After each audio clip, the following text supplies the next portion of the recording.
So I wanted to go in detail through that because I thought that was really astonishing insight, and relatively recently too, something that we only really kind of looked at the patterns and went, oh wow, look at that happens.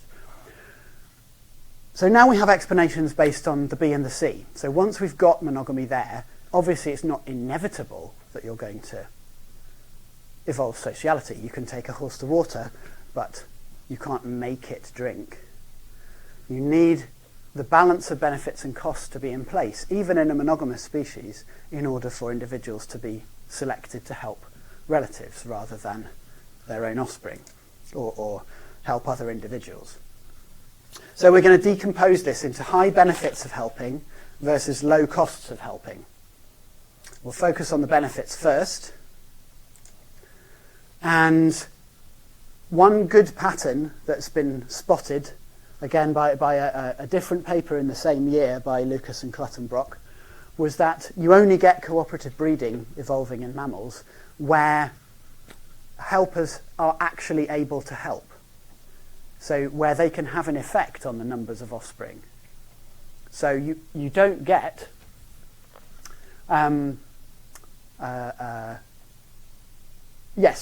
you only get cooperative breeding evolving in lineages which have multiple offspring per birth. If your species only produces one offspring, helpers are not going to help you produce more offspring if you only ever produce one. So cooperative breeders are much more likely to evolve where litter sizes up the y-axis there are higher than 1. In non-cooperative species, litter sizes vary, but they include 1, whereas the cooperative species don't include 1 in the litter sizes. So you've got to be able to help increasing the output of breeders. You've also, and again, they did one of these phylogenetic analyses of transition rates, and you can see again that there's under monotosy, which means having only one offspring, there are no transitions to cooperative breeding. If lineages where females only have one offspring are never cooperative, but like per attempt, that is. Also, you've got to be, sometimes too many cooks spoil the broth. Here is a lovely study by Lucy Browning et al. On chestnut-crowned babblers in the outback, at the same time as I was working on my thrips out there. And she found by manipulating the numbers of helpers per chick that the more helpers you have per chick, at small numbers of helpers, extra helpers have an effect upon the provisioning rate to the offspring. But as you get more and more and more helpers per chick, the provisioning rate, the marginal benefit to the chicks levels off. They don't get a linear increase indefinitely with numbers of helpers. So over here, more helpers doesn't really help chicks very much because the effect is non-linear. So you've got to be in that sweet spot where your help helps. What about direct benefits of helping? Can we say anything general across animals about helping for kind of selfish gain? There's a nice review of this in Mammals in Cluttenbrock 2002, and Real 2013 is a similar review but for birds. And we found one of the recent quite shocking results is that doing molecular parentage analysis in bird groups reveals like a lot more unrelated groups than we thought happened from just observing and what we thought happened from observing matings. This Ekman and Eriksson paper looking at the cooperative societies in corvids suggests that direct benefits might, given this reduction in relatedness that we compared to what we thought, there must be direct benefits such as the incentive of inheriting the breeding group that maintains groups in cohesive groups. Just in the face of there being high unrelatedness. It wouldn't have explained its initial evolution, but it's likely to explain the later maintenance of help. This kind of the idea that unrelated groups can stick together from direct benefits. There's an experimental test of that in the lead. Oh, I need to provide a link to that, but the Leadbeater et al. Paper in Science looks at a manipulative study showing that a lot of paper wasps that are unrelated to breeders will help anyway for the chance to inherit their nest. And this is a kind of an unrecognised, a less well recognised force maintaining social behaviour in unrelated groups than we previously thought. So don't ignore the direct benefits of helping. So I've said a bit about benefits of helping. Now, factors that reduce the costs of helping, and specifically things that reduce your chances of dispersal compared to helping in your group.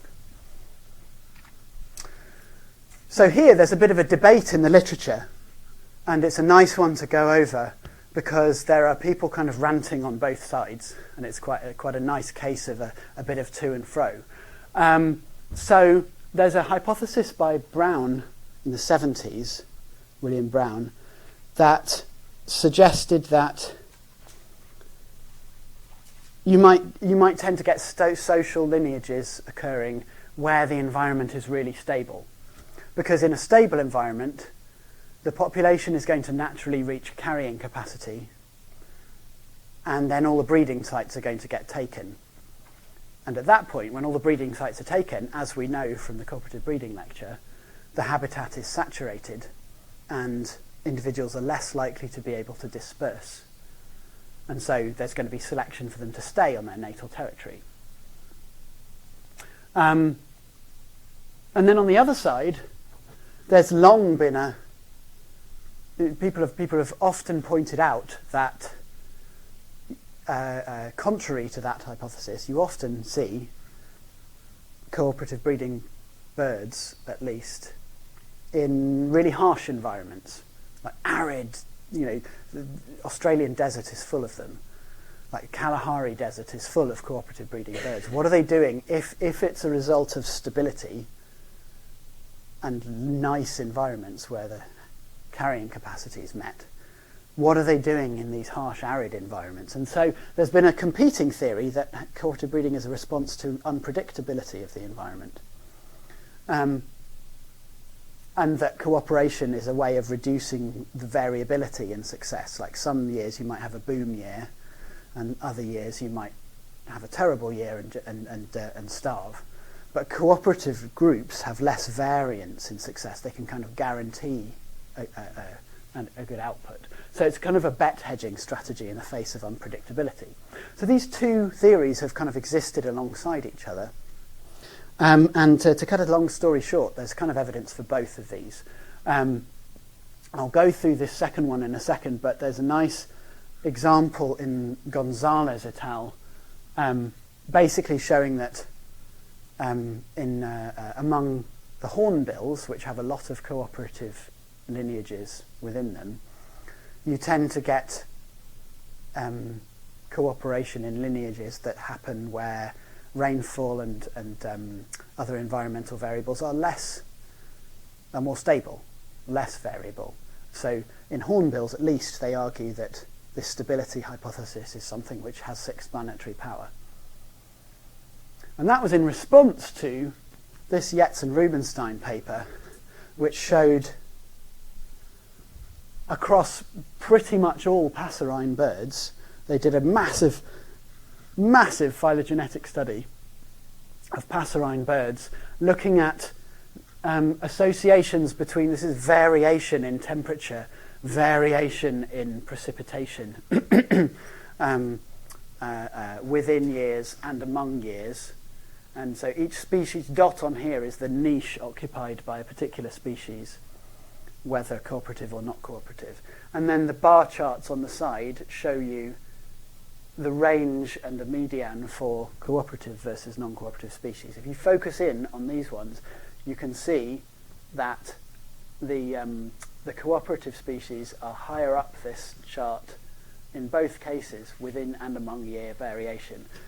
So that shows you that cooperative species tend to exist in more variable environments than non-cooperative species. So effectively it's contradicting the evidence from the other groups.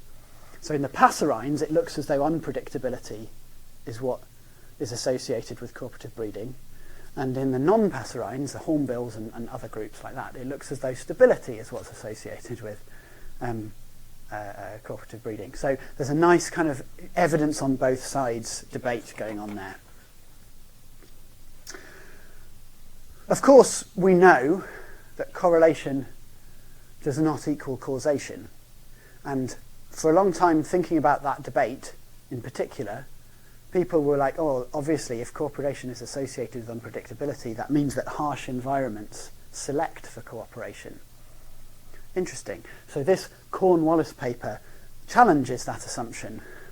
Again, looking across a big phylogeny of birds, they test which came first, cooperation or living in a harsh environment. And what they find is that they kind of put environmental variables such as rainfall, precipitation, etc., on a kind of a single scale from mild to harsh, based on a big kind of combined analysis of different measures. And they found that the non-cooperative ancestors of cooperative birds tend to occur in milder environments than your average bird. So it's actually that what they've discovered here is that cooperative breeding tends to originate in milder environments, but that the rate of, I don't think I've got the next graph here, but you can go to this paper and find out, subsequently to that, cooperative lineages are more likely to invade harsher environments. So environments that are more unpredictable and harsher are more likely to be invaded by cooperative species. And that's really lovely because it reconciles the two sides of that debate. Cooperative breeding can evolve in stable environments, mild environments. But once it's evolved, it allows you to invade the harsher environments. And that says nothing about those lineages that chose to stay at home, that chose to stay in the mild environments. So there could be something about the passerine lineages, for example, that helps them expand into harsh environments while the non-passerines stay behind, for example. So a lovely kind of synthetic paper that kind of brings together those sides of the debate.